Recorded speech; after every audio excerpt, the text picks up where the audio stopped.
Salut à tous les amis, aujourd'hui on se retrouve pour parler d'un sujet qui a buzzé énormément sur internet. C'est la photo d'Aljamain Sterling pesant 80 kilos. Donc je vous la partage, que vous la voyez. Voilà, cette photo en fait qui a vraiment buzzé partout. Tout le monde m'a envoyé des messages, tout le monde m'a écrit. J'ai fait un post d'ailleurs sur YouTube à ce sujet-là. Et je vais essayer un peu de vous expliquer que c'est pas le seul, c'est pas un cas isolé. Hein. Alors peut-être pas aussi extrême que lui, certes, parce qu'il est champion de 61 kilos, mais il est en hors-saison du coup à 80 kilos. Peut-être pas tout le temps, hein, je vous cache pas que peut-être qu'il a voulu faire le buzz également. Mais je suis vraiment pas surpris, sachez-le, et on va y revenir un peu en montrant aussi d'autres combattants. Avant ça, les amis, j'envoie le générique et on démarre.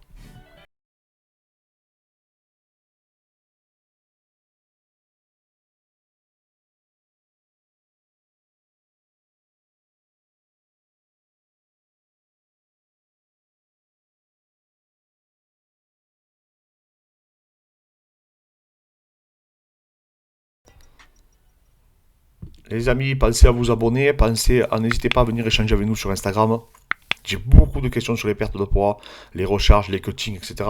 Si vous avez besoin qu'on vous accompagne pour les cuttings, pour une préparation physique, une perte de poids, une prise de masse, n'hésitez pas à nous contacter. On fait des coachings à distance, on a l'académie en ligne. Vous êtes beaucoup à me poser des questions, donc je réponds pour tout le monde. Parce qu'après, je reçois des messages privés, je reçois des mails aussi. Donc, non, voilà. Pensez à venir sur Insta, je vous répondrai. De toute manière, je réponds à tout le monde. Vous l'avez bien vu. Donc, les amis, c'est pas un cas isolé, hein, Sterling, et il ne faut pas se leurrer. Hein. Je vous ai sélectionné des combattants qui sont réputés pour faire des gros cuttings, ou qui étaient réputés, hein, s'ils sont plus en activité. Et donc voilà, bon, j'ai pris quasiment les pires, hein, mais il y en a d'autres. Hein. Tito Ortiz, vous pouvez m'en citer, je sais pas combien, il y en a, je sais pas combien qui cutent, même encore actuellement, il y a des très très très gros cutters. Là, pour commencer, bien sûr, on va parler de Paulo Costa. Hein. Je pense que c'est peut-être le plus parlant, en tout cas quand on le voit en photo. Paulo Costa, là, j'ai pris la photo la pire que je peux trouver, ou la mieux, un peu, comme vous voulez. Donc Paulo Costa, vous avez vu, il a même pas réussi à faire le poids la dernière fois qu'elle a affronté Vettori. Vettori aussi, il est énorme. Hein. Donc franchement, c'est deux heavyweight, hein, pratiquement. Je sais même pas comment il fait en hors-saison. Il y a tellement de trucs qui parlent sur lui, mais je pense qu'il a plus de 100 kilos, j'ai aucun doute de ce côté-là.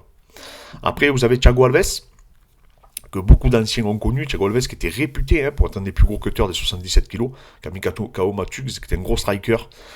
Thiago Alves, vous le voyez en haut, hein, avec les bras écartés. Ensuite, vous avez le plus gros cutter de l'histoire des 77 kilos français, apparemment. 77 kilos, pardon, en MMA. Johnny Hendricks, le lutteur, qui avait donné du fil à retordre à Georges Saint-Pierre. Qui, lui, les amis, apparemment a voisiné, comme à 77, hein, a voisiné les 100 kilos. D'ailleurs, il affrontera Paolo Costa, sachez-le, à 84 kilos. Donc il a affronté par la suite Paolo Costa, il est monté en middleweight, et il affrontera donc Paolo Costa à 84 kilos pour vous dire que il devait être extrêmement lourd. Et je vous montrerai des photos tout à l'heure, à quoi il ressemble quand il cut. Et bien sûr Habib, qui lui était réputé pour aussi perdre énormément de poids. Alors Habib, il y a plusieurs poids qui sont annoncés, entre 86 et 92 kilos, apparemment. Moi, j'ai aucun doute. Je sais que voilà, il faut voir dans l'état aussi qu'il arrivait dans les pesées. Et quand on voit, je vais vous mettre des photos un peu qui vont vous illustrer à peu près le physique qu'il affiche. Voilà, ça c'est Rabib quand il est à la pesée. Et moi, je peux vous dire, je l'ai vu arriver à la pesée, il était en miettes. Donc d'ailleurs, c'est déjà incroyable qu'il tienne 5 rounds avec ce qu'il s'inflige et qu'il ait réussi. Alors attention, hein, ils ont tous un point commun, ces individus, c'est qu'ils ont eu tous des gros problèmes avec les pesées. D'ailleurs, Rabib avait été hospitalisé et il n'avait pas pu combattre, il me semble, contre Tony Ferguson. D'ailleurs, l'autre l'avait dit tiramisu, parce qu'en fait, dans le l'embed ou le cut down, on le voyait manger un tiramisu. Très peu, je crois une semaine avant le combat. Donc en fait, voilà, donc après il a eu des complications, hein, parce qu'à force de se déshydrater, parce qu'en plus ils font ça n'importe comment les trois quarts, eh bien, automatiquement ça a créé des complications et souvent ça finit par des hospitalisations. Surtout qu'après la réhydratation, c'est encore un autre sujet. Mais eux, c'est vraiment des vraies pertes de poids. Hein. C'est pas quelqu'un qui perd 3 kilos qui va avoir des complications. Là, après, c'est psychologique. Si vous pensez que vous avez des complications particulières parce que vous avez perdu 3 kilos la dernière semaine, hein. Non, les amis. Là, c'est plus un facteur de stress qu'autre chose. Et après, un autre, hein, pareil. Hein, donc, Johnny Hendricks, que je vous ai parlé. Là, c'est parlant aussi également. Voilà, Johnny Hendricks. Je vous ai récupéré cette photo. C'est vraiment, voilà, enfin, je sais même pas quoi vous dire, hein, c'est même plus le même homme, hein. Quand on le voit sur cette photo-là, qu'il est plein, alors qu'il a pas une pose qui le met en valeur. Mais en tout cas, voilà. Donc malheureusement, on peut appeler ça un fléau. Mais aujourd'hui, il faut savoir que pour la majorité des combattants, le plus dur combat, c'est celui du poids. Il faut pas se leurrer. Quand on voit la tête qu'ils faisaient les mecs quand ils arrivent à la peser, je vous garantis, le plus dur combat, c'est le poids.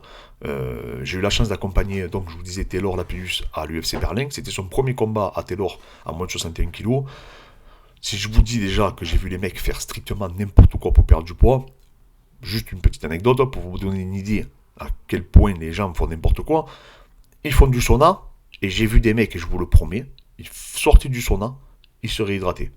Parce qu'ils n'avaient pas compris, en fait, que le sauna c'était pour perdre de l'eau et eux ils reprenaient l'eau qu'ils venaient de perdre. Voilà, ça c'est juste des trucs, mais j'ai vu tellement de trucs de dingue.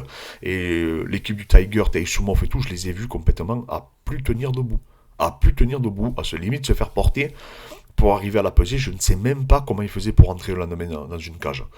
Et je préfère même pas imaginer le poids, les poids qu'ils devaient perdre. C'était, à mon avis, incroyable.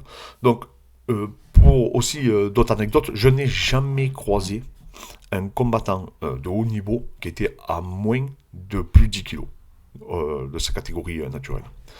Le seul combattant qui me vient à l'esprit aujourd'hui, qui apparemment ne fait pas plus de 10 kilos que sa taille, ça serait Adesanya. Voilà, c'est le seul combattant qui défie un peu les lois, parce qu'Anderson Silva était énorme. Anderson Silva, hors combat, était énorme. Donc pour vous donner une idée, hein. Mais il était, il y a des photos que vous pouvez trouver, hein, sur Internet, il était vraiment, vraiment énorme. Alors qu'Adesanya, c'est vraiment une anomalie, parce que si vous prenez Figueiredo, si vous prenez Starling, j'en parle même pas, il a 80 kilos, Alexander, c'est pareil, il est énorme, Dobronx, c'est pareil, vous vous doutez bien qu'il fait pas 71 kilos, sachant qu'en plus il combattait, Dobronx, il a combattu à 66, mais il combattait aussi à 77, hein, pour vous donner une idée. Ensuite, Kamaru, voilà, on n'en parle pas. Adesanya, oui, l'anomalie. Glover, il est énorme. Et après, derrière, bien sûr, les poids lourds, on n'en parle pas, on n'en discute pas. Donc, en fait, c'est vraiment, en quelque sorte, devenu une science de perdre du poids, même si les gens, même si l'UFC aujourd'hui, vous avez vu, ils encadrent au maximum, ou ils donnent comme des petits paniers recharge, ou ils accompagnent le combattant pendant la fight week pour perdre du poids, parce qu'apparemment maintenant ils vous pèsent quand vous arrivez, et à partir de là ils contrôlent avec vous en fait votre perte de poids, hein. Alors il y en a qui disent qu'ils contrôlent, il y en a qui disent qu'en fait ils s'en foutent, hein, mais bon, peu importe, à l'époque ça n'existait pas. À l'époque, quand on est arrivé à l'UFC Berlin, ils ont donné une enveloppe pour que Taylor puisse manger en extérieur, donc avec ses entraîneurs. Et ensuite, voilà, il n'avait pas de recommandations précises réellement. Et après, voilà, il avait des pesées, il y avait la balance qui était dans la salle d'entraînement, et il pouvait se peser à tout moment. Il y avait une tolérance, alors je ne me rappelle plus exactement de combien elle était, mais il y avait quand même une petite tolérance. Alors, je ne sais pas si pour les titres c'est comme ça, je ne sais pas du tout. Mais il y avait quand même une petite tolérance, qui était infime. Donc voilà, donc en fait, aujourd'hui, il y a beaucoup de personnes qui disent oui, il faudrait faire la pesée le jour J, etc. Comme je vous ai dit, dans la Fédération internationale de Jiu-Jitsu, par exemple, brésilien, oui, la pesée est avant le premier combat. Le problème, c'est que tu as même des mecs qui arrivent déshydratés et qui sont capables d'arriver déshydratés, tellement ils veulent performer, être plus gros que leur adversaire. Ils seraient capables au premier round d'arriver déshydratés. Donc moi, je pense que c'est pas une bonne solution. Le One FC, ils ont trouvé un compromis. Tu te pèses la veille et tu te repèses le lendemain et tu es limité, en fait, hein, il me semble, ou à un pourcentage ou à un nombre de kilos par rapport à ta catégorie. Tu es limité dans la prise de poids que tu pourrais reprendre. Ça peut être pertinent par contre, de le faire. Ça oui. Pourquoi ? Parce que ça te permet de te réhydrater, ça te permet de te réalimenter et ça te permet donc du coup de recharger tes réserves énergétiques. Mais sans non plus prendre trop de poids et arriver avec peut-être 10 kilos de plus que ton adversaire. Pourquoi ? Parce que voilà, hein, vous voyez que des mecs comme Poirier, il disait, on a entendu tout et son contraire, mais qu'il était à 82 ou 84 kilos quand il est rentré dans la cage contre Conor McGregor, alors que c'était un combat 70 kilos. Parce que vous vous rendez compte. Donc voilà, et c'est pas le seul, hein, il y en a beaucoup. Hein. L'affaire Colby-Covington, elle démarre d'où ? Elle démarre à la base qui défie Khabib, en disant que Khabib est plus lourd que lui. Lui, il dit qu'il est à 185. et que Khabib est à 190 à Nord-Saison. 185, ça fait de mémoire à peu près 84 kilos. Et Khabib dit, lui, il dit qu'en gros, Khabib fait 87 kilos. Voilà, c'est ce que disait Colby pour défier Khabib, en lui disant, t'amènes au sol que des mecs qui sont beaucoup plus petits que toi. Si tu affrontes des mecs de ta catégorie naturelle, jamais tu nous amèneras au sol, on va te jeter partout. Voilà, c'était ça. C'est de là qu'est partie la polémique. Et ensuite, et dans un podcast, il avait dit qu'il pouvait prendre des combats au pied levé parce qu'il ne montait jamais au-dessus de 85 kilos. Ce qui fait quand même plus de 8 kilos de sa catégorie. Maintenant, quand tu le vois avec Steve Moko, quand tu le vois avec Pat Doumé, quand tu le vois avec tous ses sparring, ou quand tu le vois à côté de Poirier, il y a des photos où il est à côté de Poirier à l'entraînement. Poirier, on sait qu'en Orf, il est à 85-86. Colby, il est plus grand et il est autant massif. Donc je pense qu'il fait, ouais, moi je dirais qu'il fait 88 kilos. Après, vous savez, moi je fais 90 kilos, mais à la vidéo, je peux vous dire que j'en fais 70. Ça, si vous vous fiez à ce qu'on va vous dire, il ne faut pas se fier à ce que les combattants vous disent. Parce que Paulo Costa, il prend même pas des acides aminés, il dit. Donc, et Romero, pareil. Donc voilà, moi ça fait très longtemps que j'écoute plus trop. J'essaye de lire entre les lignes, les amis. Donc voilà, il faut quand même pas être crédule. Si vous pensez à un moment donné que dans ces catégories ou que dans le MMA de haut niveau, les mecs qui combattent à 70 kg font 73 kg, là c'est même plus être crédule. C'est comme dire à l'Olympia, personne ne prend des produits anabolisants. Voilà, il n'y a même pas besoin de répondre sur ce sujet-là. C'est une évidence.